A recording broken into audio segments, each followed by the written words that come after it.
If you're starting out and you're buying triplexes, duplexes, quadruplexes, eightplexes, which I strongly encourage, that is a whole different world. I'm not in that world, but I know that world is still majority controlled by brokers now but this time it's residential brokers.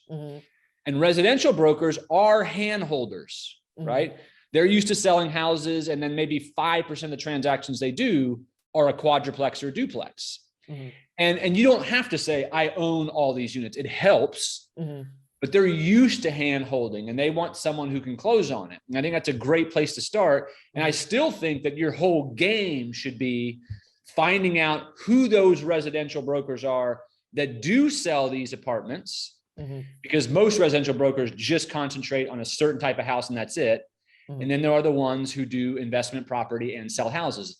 You can call up your local realtor organization or the MLS, and you can have them export who the top 10 or 20 brokers or residential agents are that sell the most number of under 10 unit deals. They have this information.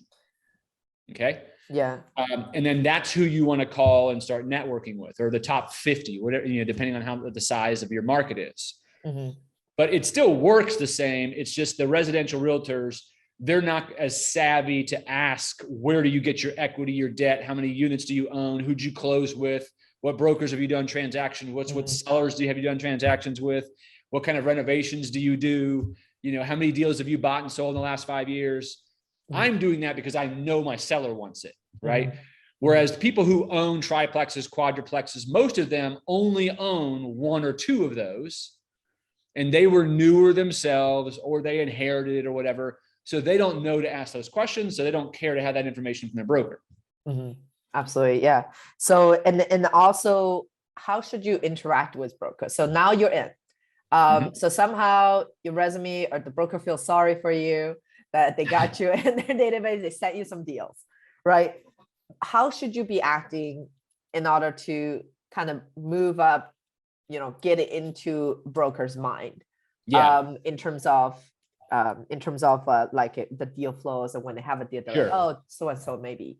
Yeah. So before you make any of these calls at all, let's say you found your mentor, you've hooked up, you guys have formalized a relationship, maybe you put together an LLC, an operating agreement, you put some money in, you guys are now working together. And before you make your first phone call as a newbie, I would again make a list of every single broker that exists in the market, every one of them. I mean, Google them, go to the major websites of Cushman & Wakefield, Colliers, Coldwell Banker, NAI, all these brokerages. Export their names, import their names and contact information into a CRM.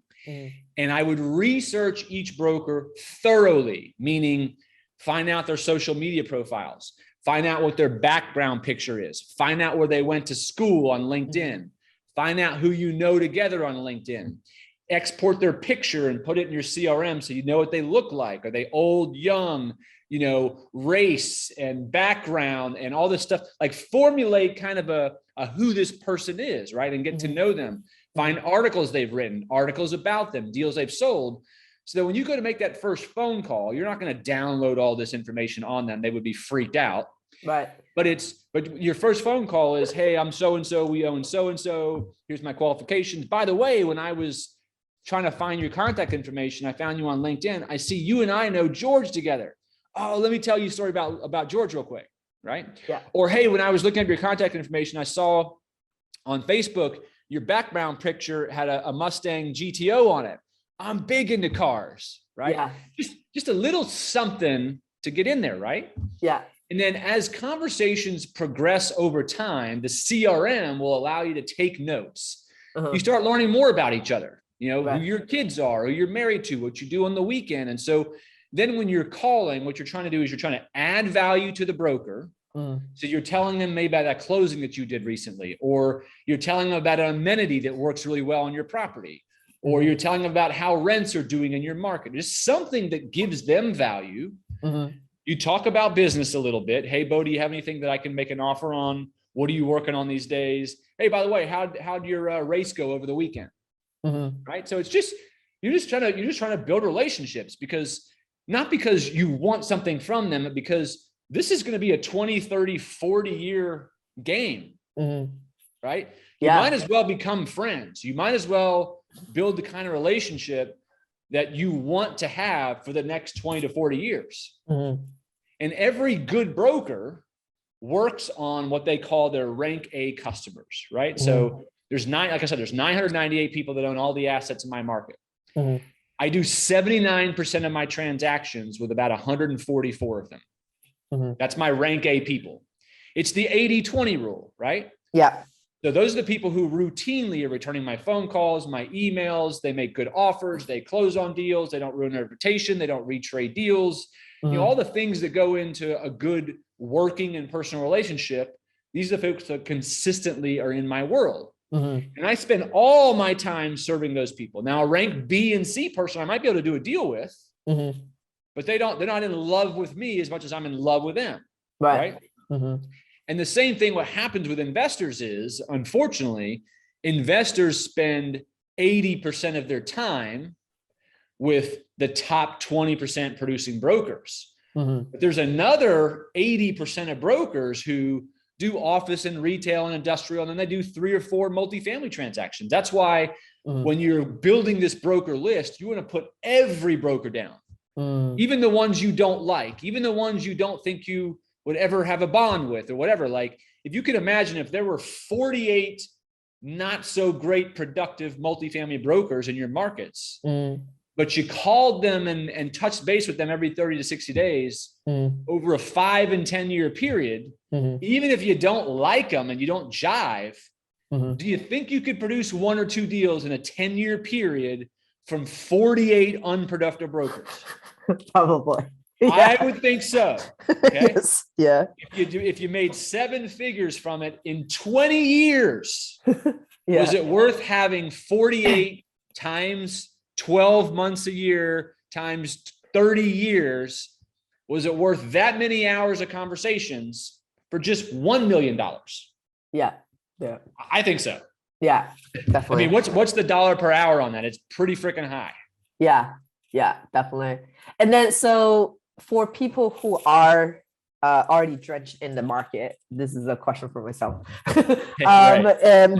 So then does the strategy then change? Because I'm like, well, I can't possibly call every single broker because every conversation I have with my broker is very valuable.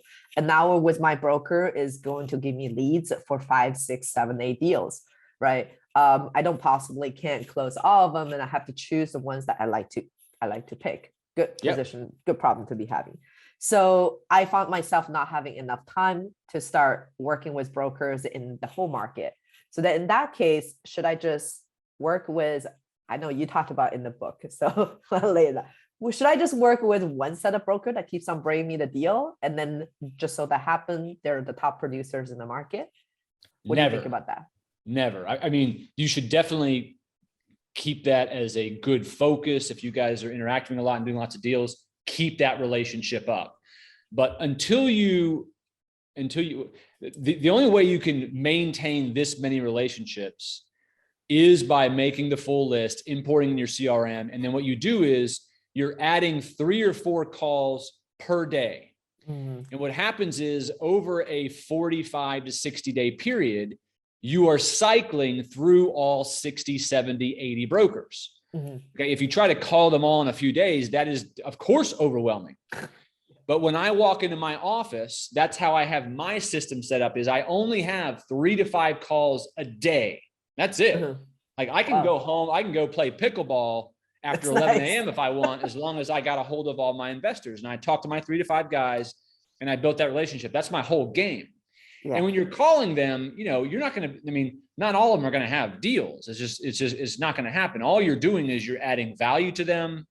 You're talking a little bit about business and things that are happening in the market. I mean, these are 3 to 5 minute calls. These are, as you get closer relationship, it's a shorter phone call because you guys know each other so well, right? Yeah. All you're doing is you're just staying top of mind. That's all it is. Yeah. You know, because what you want is you're only as good as your last phone call, right? So when you could have talked to someone, 45 days ago, and you had a great phone call and you meshed and you bonded and talking about those things, and he gets a listing.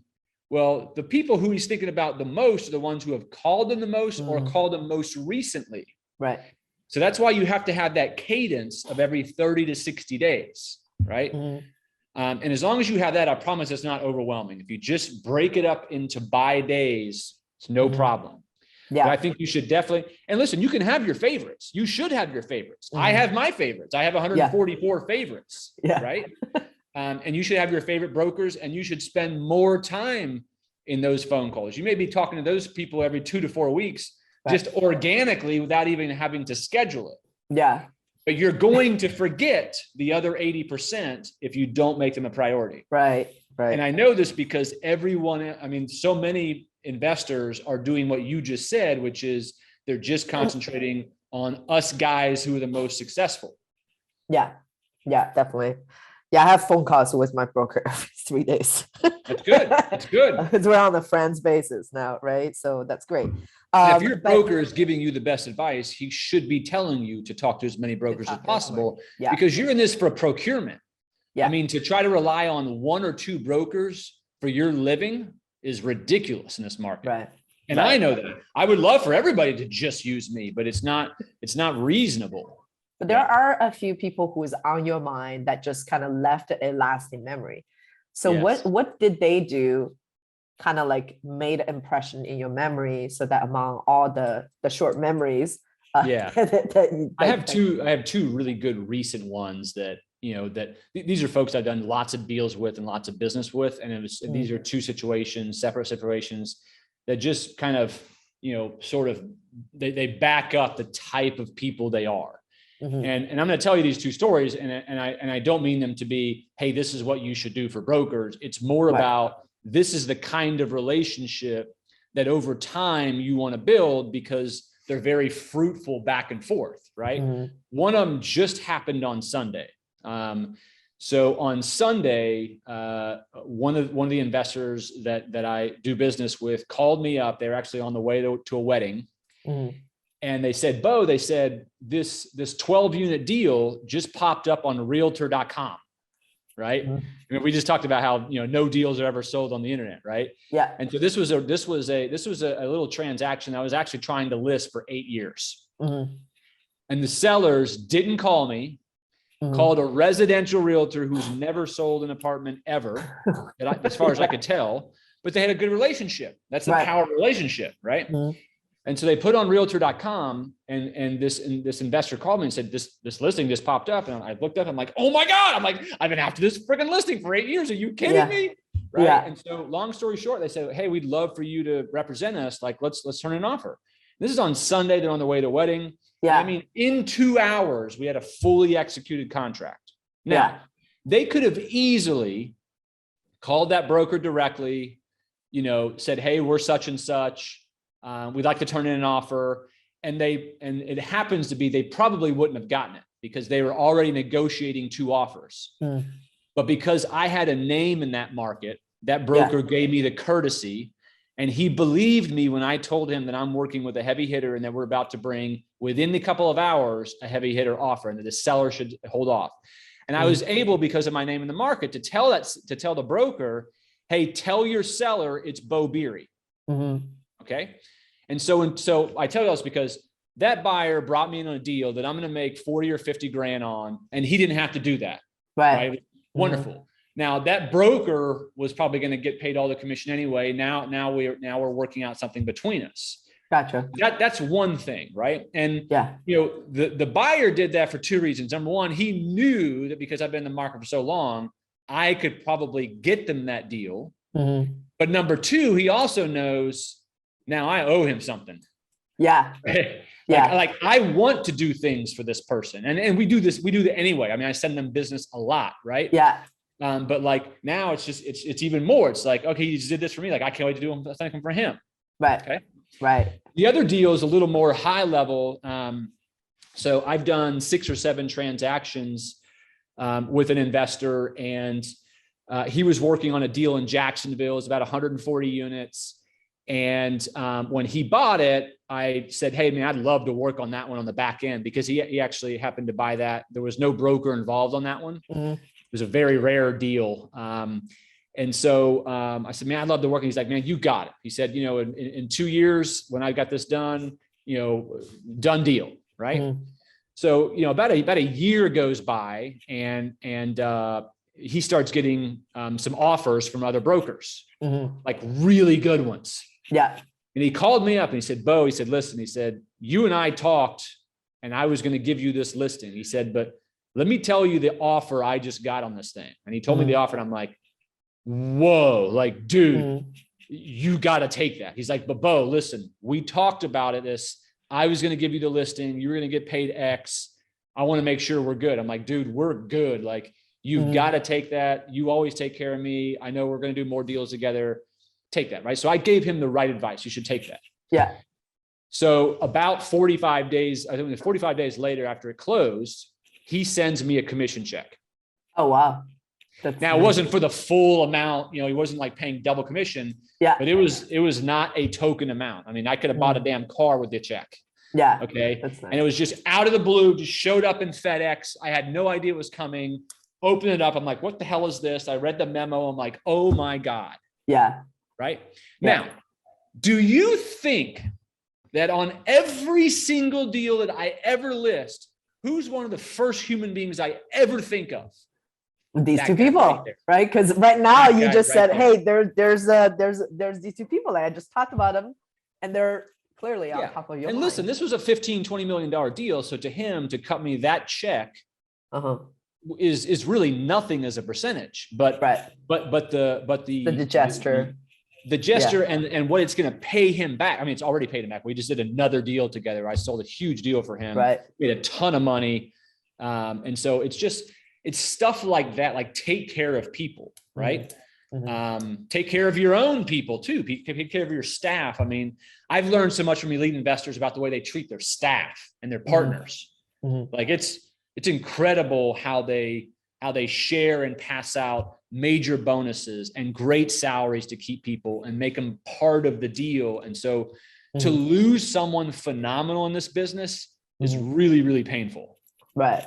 Absolutely.